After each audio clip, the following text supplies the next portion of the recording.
50p plus one standard rate message. And for the first time on the live shows, the team will be tweeting live during the show. So for all you Twitter fans, follow us by going to twitter.com/realmosthaunted.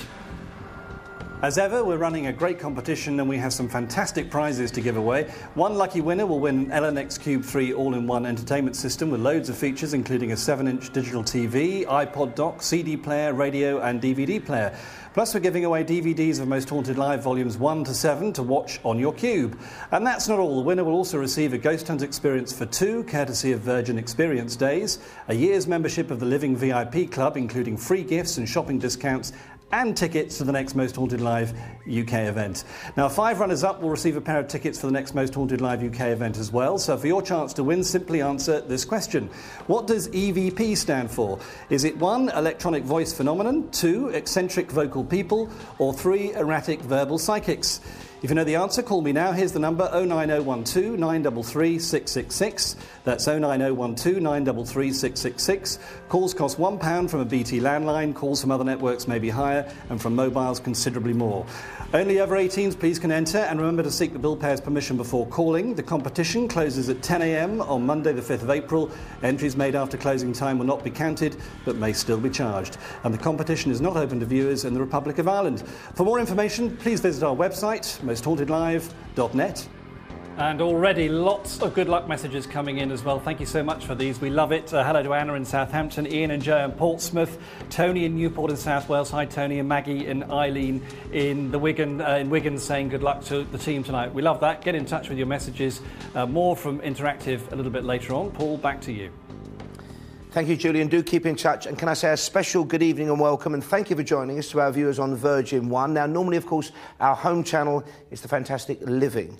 If you've not seen us before on Virgin 1, you won't see us over the next 3 nights. We're coming up at 9, I think, on Virgin 1. We are on Living, though, for the next 4 nights with 4 very different locations indeed. Now, Prague is a city of extremes, extreme beauty, and the site, sadly, in the past, of extreme atrocities. A city with a dark and troubled past. Here's a look at the Gothic underbelly of this fantastic place. Known as the City of 1,000 Spires, Prague is one of the oldest and most well-preserved cities in Europe. Tourists flock here to soak up the sights of this beautiful landscape. Many stare in awe at the imposing Charles Bridge, the Gothic and Baroque palaces, castles and museums of this magnificent and historic city. However, behind the stunning architecture and in the labyrinth of Prague's underground tunnels beneath the bustling crowds lies a mysterious and medieval past. A city soaked in alchemy and magic, devils, play and witchcraft. A city with a catalogue of brutal bloodshed woven through its history, leaving behind an army of lost and tortured souls.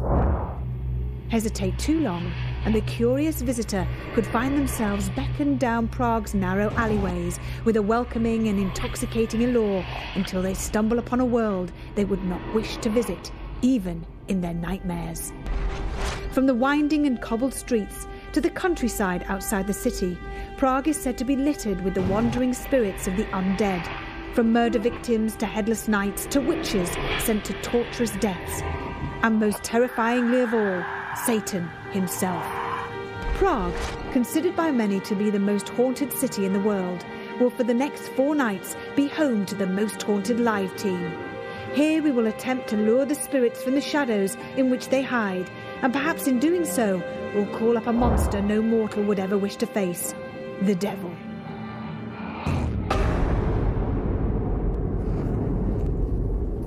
The darker side of Gothic Prague, and joining me now, our historian Leslie Smith. Leslie, lovely to see you. Thank you, lovely to be here. And this is an extraordinary building and with an amazing history. Tell me a bit more about the basements and what they were used for. Well, the part that we're in now, in fact, there was terrible flooding at one point, so people sort of went up. But we're really in a part that was used as prisons. Right. You've got to realise that this property, for a long time, as a centre of administration, was also a courthouse. And as such, prisoners would be held here too. So actually, it was a pretty frightening place, you know.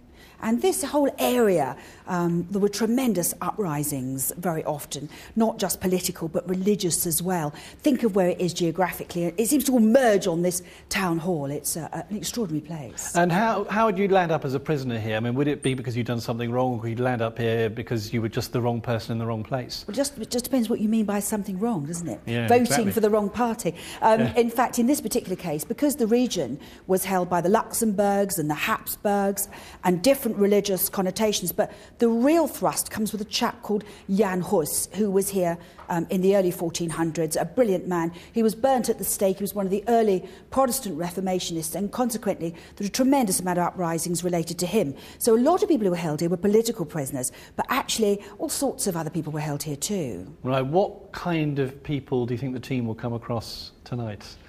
Well, I think they have reason to be concerned about some of them particularly. Yeah. Some were just wonderful people who fought for what they believed in. We have the 27 nobles executed bitterly outside here, and still those see white crosses where they died. That's a possibility. People very angry that their political beliefs and their religious beliefs were not listened to. People who feel great injustice.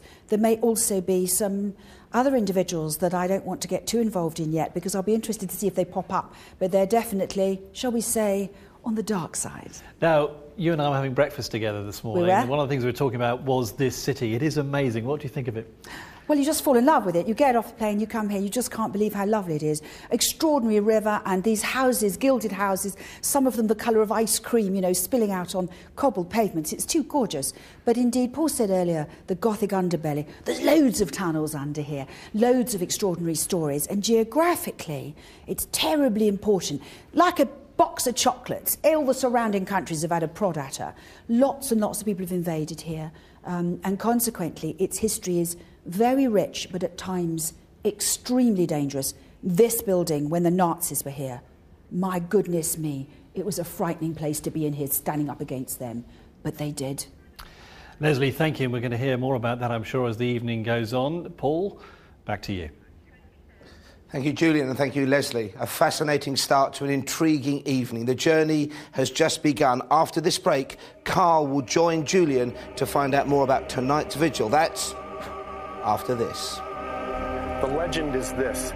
The 27 executed nobles return to the Old Town Square every year. Now, what they say is that the nobles come back here. If they look up at the clock and they see that it's broken down or it's malfunctioning in any way, then they know that there is a problem in Bohemia, a big problem.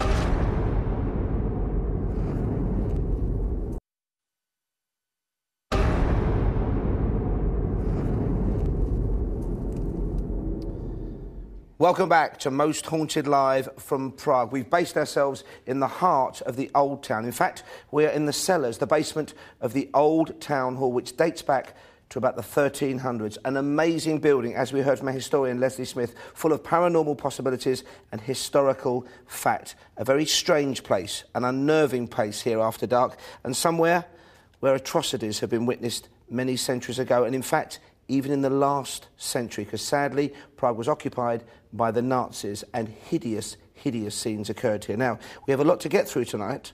We'd like to show you now just a bit of what might lurk in store for the team here in the Old Town Hall. Prague has just always been a magnet for people who are interested in parapsychology, the paranormal, and the occult. If you have been in Prague for longer than 15 minutes, you've already looked at this thing. We call this the Orloj, the astronomical clock. Back at the time when the Orloj was built, there was supposedly nothing else like this in all of Europe. City councilors of Prague at that time were very jealous of this clock's uniqueness. So they became a little bit concerned when they started to hear a rumor floating around Prague that Master Hanush, the builder of the clock, received a commission from another city to build another clock for them, even bigger, better, and more fabulous than our Orloj. Now, for obvious reasons, city councilors didn't want to let that happen. So they blinded it, put out both of his eyes so that he would never be able to design anything for anyone else ever again. At first, he felt hurt. He felt betrayed by that. He thought, this is how they repay me for all my years of work, for my masterpiece?